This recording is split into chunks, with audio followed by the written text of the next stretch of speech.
ये राहुल की जो अपने करियर में काफ़ी मेहनत कर रहा था, पढ़ाई भी कर रहा था, जॉब भी कर रहा था, लेकिन उसके सपने बहुत बड़े थे।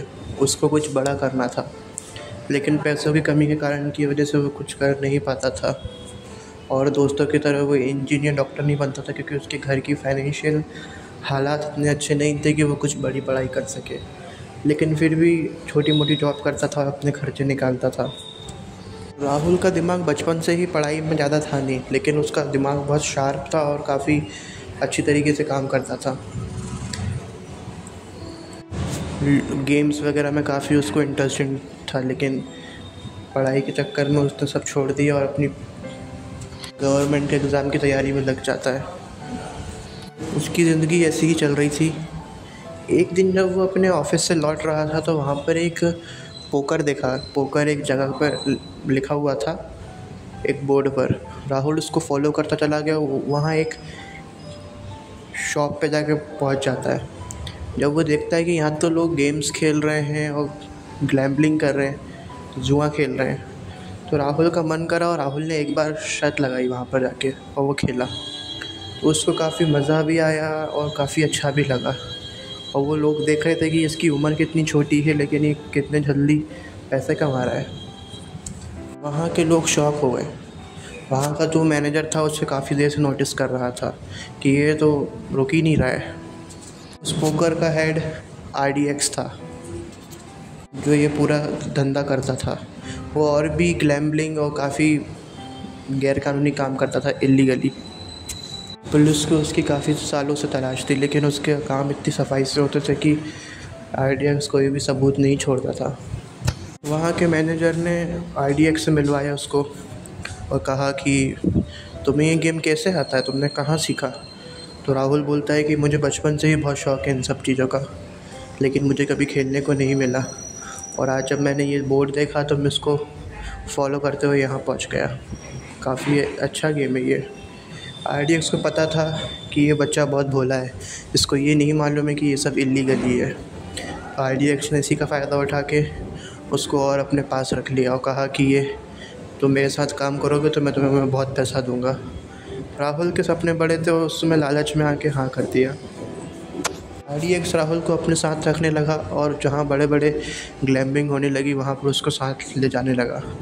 वहाँ पर वो करोड़ों लाखों का कारोबार करता और शर्त जीतता, और देखते ही देखते RDX को अरबपति बना दिया। राहुल के पास भी काफ़ी पैसे आ जाते हैं। राहुल की उम्र धीरे धीरे बढ़ रही थी और उसको समझ में भी आ रहा था कि ये सब इल्लीगल है। उसने जब इसके बारे में नॉलेज लिया और काफ़ी पूछताछ करी तो उसको पता चला कि ये सब गैर कानूनी है। राहुल को कहीं ना कहीं हमेशा से डर लगता था कि यार वो कहीं पकड़ा ना जाए। इसी कारण की वजह से राहुल के पास पैसा, घर, सब कुछ था, लेकिन उसको कहीं ना कहीं उस चीज़ की डर और महसूसपन होता था। वो घर वालों से झूठ बोलकर कहता है कि मैं जॉब कर रहा हूँ और मुझे जॉब से प्रमोशंस मिल रहे हैं तो इसलिए इतना पैसा आ रहा है। राहुल माँ बाप से झूठ बोलकर बाहर चला जाता है विदेश में पढ़ने, लेकिन वो RDX के साथ जाता है और स्विट्ज़रलैंड जैसे बड़े बड़े देशों में, जापान, अमेरिका जैसे देश घूमता है और अपनी ज़िंदगी जीता है। राहुल का करियर अभी तक पूरी तरीके से इल्लीगल ही बना था। राहुल को ये नहीं मालूम था कि जो पैसा उसके पास है वो सब जुआ से जीता हुआ पैसा है। कितने लोगों के घर उजड़े होंगे इससे। RDX ने राहुल को अपना हेड बना लिया और कहा कि तुम आज से मेरा पूरा धंधा संभालोगे, लेकिन राहुल मना कर देता है और राहुल बोलता है कि मुझे अब ऐसी ज़िंदगी नहीं जीनी है, मुझे अब अलग कुछ करना है। लेकिन राहुल को पछतावा बहुत बाद में हुआ। उससे पहले CBI उसको ढूंढ रही थी, हर जगह चप्पे चप्पे पे उसको ढूंढ रही थी, ताकि स्विट्ज़रलैंड की पुलिस भी उसको पीछे पड़ी हुई थी कि राहुल ने कहीं पर भी अपना कारोबार बंद नहीं किया था। और फिर तभी एक CBI मीटिंग बुलाती है और बोलती है कि हमें किसी भी हाल से राहुल को और RDX को पकड़ना ही होगा। तभी एक प्रिया ऑफिसर होती है जिसका नाम पूरा मिशन को अरेंज करती है। वो ये बोलती है कि मैं राहुल के करीब जाऊंगी और राहुल को पकड़ूंगी, लेकिन CBI के सारे ऑफिसर बोलते हैं ये काफ़ी रिस्क है, तुम शेर के मुंह में जा रही हो।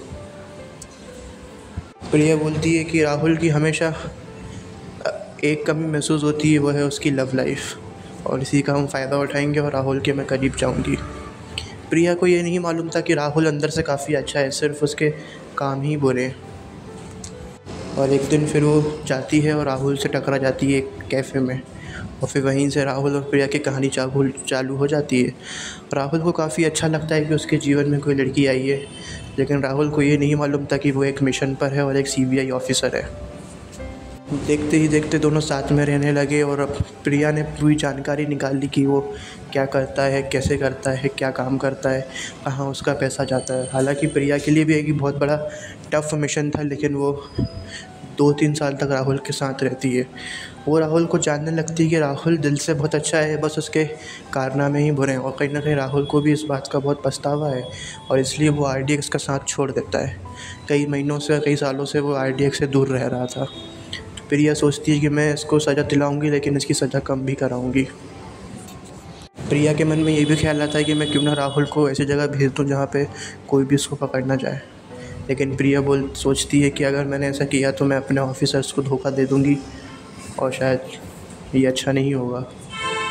फिर एक दिन जब राहुल और प्रिया अपने कमरे में सो रहे होते हैं, और फिर सुबह उठ के पूरा घर सीबीआई ऑफिसर से और पुलिस से कवर किया होता है। जहाँ राहुल जब सो के उठता है तो वो देखता है कि पूरे घर के आसपास पुलिस लग चुकी होती है, और वहाँ प्रिया अपने ऑफिसर्स के साथ खड़ी होती है। जहाँ प्रिया ने अपने यूनिफॉर्म पहनी होती है, और राहुल समझ जाता है कि कुछ गड़बड़ है। और फिर प्रिया बताती है कि मैं एक ऑफिसर हूँ राहुल, सीबीआई, एक ये मिशन था तुम्हें पकड़ने का।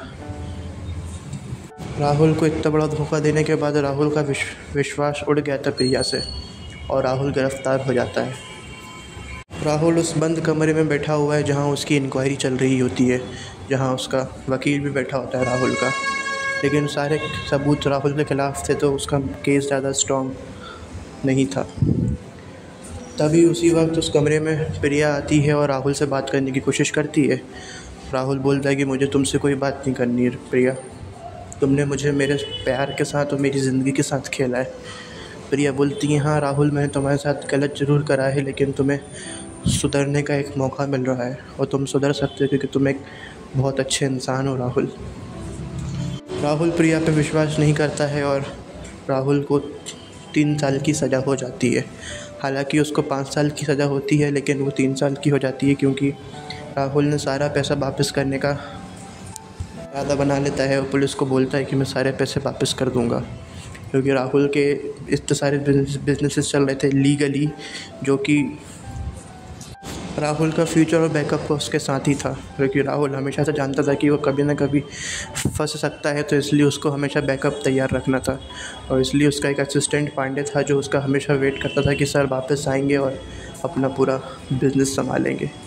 प्रिया इन सब चीज़ों को देख के काफ़ी इमोशनल थी, और थी कि मैंने एक ऐसे इंसान को धोखा दिया है जो शायद मुझे ज़िंदगी भर इस बात का पछतावा रहेगा। प्रिया को भी काफ़ी राहुल से अटैचमेंट हो गई थी, तो इसलिए वो 3-4 साल तक शादी ही नहीं करती है, और राहुल के इंतज़ार में रहती है कि एक दिन राहुल बाहर निकलेगा। और जब 3 साल के बाद राहुल की सज़ा पूरी हो जाती है, तो राहुल बाहर निकलता है और अपने बैकअप के अनुसार वो जाता है स्विट्ज़रलैंड और अपना पूरा बिज़नेस संभालता है। देखते ही देखते उसने 1 साल में अपना कमबैक कर लिया बिज़नेस में। और एक दिन जब राहुल अपने घर में अकेला होता है, वैसे तो वो हमेशा ही घर में अकेला ही रहता है अपने पांडे असिस्टेंट के साथ, लेकिन जब राहुल अपने गैरेज में अपनी कार सुधार रहा था, उसी वक्त वहाँ प्रिया आती है और राहुल से बात करने की कोशिश करती है, लेकिन राहुल उसे हमेशा की तरह इग्नोर मार देता है, क्योंकि राहुल को प्रिया से नफ़रत हो जाती है उसके धोखा देने के बाद से। लेकिन प्रिया हार नहीं मानती है, और प्रिया बोलती है कि राहुल, मुझे भी अपनी बात रखने का हक़ है कि ऐसा मैंने क्यों करा है। और प्रिया बोलती है कि मैं हमेशा से राहुल तुम्हारे साथ थी, सिर्फ मैंने तुम्हारे गलत कामों को ही तुम्हें दोषी ठहराया है, वरना तुम एक बहुत अच्छे इंसान हो राहुल। वैसे ही प्रिया राहुल को अच्छे से समझाती है, और राहुल को समझ में आने लगता है। प्रिया राहुल का हाथ पकड़कर बोलती है कि राहुल, मैं तुम्हारी नफ़रत को प्यार में बदलूँगी और तुम्हारे साथ हमेशा रहूँगी। और राहुल भी बोलता है कि प्रिया, मैं एक बार गलती कर चुका हूँ, दूसरी बार नहीं करनी है मुझे।